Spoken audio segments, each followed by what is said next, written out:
Good afternoon, I hope everyone's well today. Thank you for watching.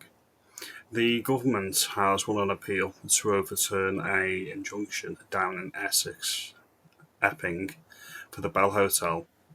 The judge recently filed a injunction to actually get the hotel closed and evacuated of the dinghy people before the middle of September. Now, we need to be specific on what actually was done with the injunction. First of all, it was around planning regulations as opposed to any safety issues that the local residents felt because there was alleged crimes against local children. That wasn't the reason why the injunction was granted, it was simply over a planning rule.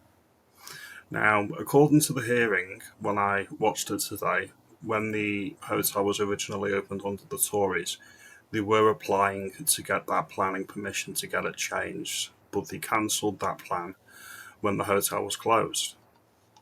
So we've got that first of all. The asylum seekers can stay in the hotel in Epping after government wins appeal. That's the first thing I wanted to say on that particular point. The next thing I want to bring up is this particular thing.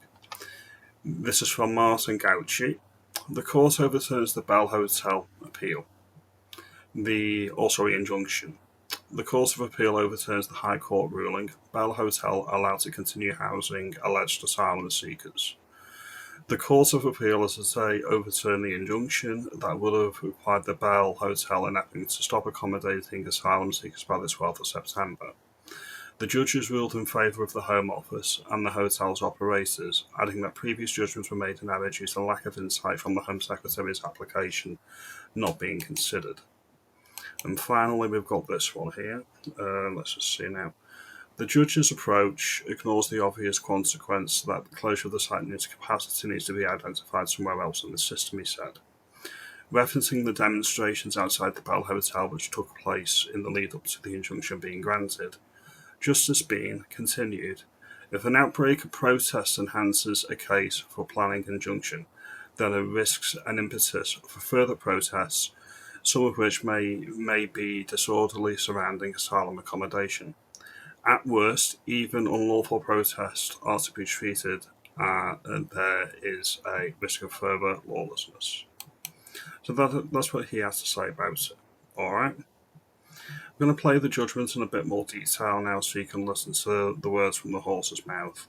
Clearly, he thinks that protests, if it's not on his side of the argument, are not to be had, shall we say, and we'll get on to his political affiliations in a minute, along with the other judges. The Epping residents' fear of crime was properly taken into account by the judge as a factor in favour of the grant of an injunction. He described it as being of limited weight. The appellants do not say it was irrelevant. The council does not say it should be decisive.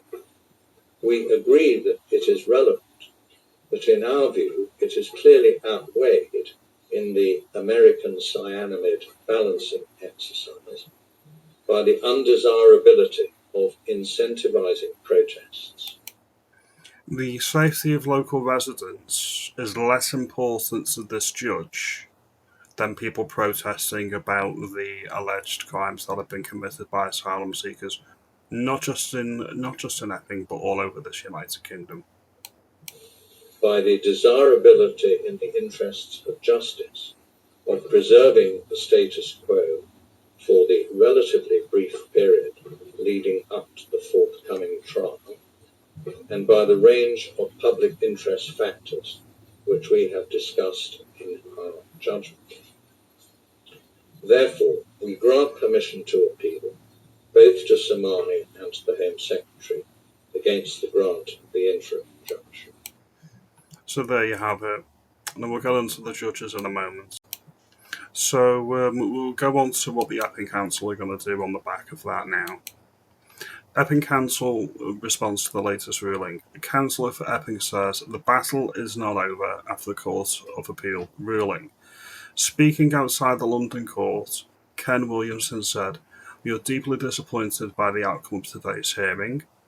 The concern and motivation of Epping Forest District Council throughout this was the well-being of our local residents we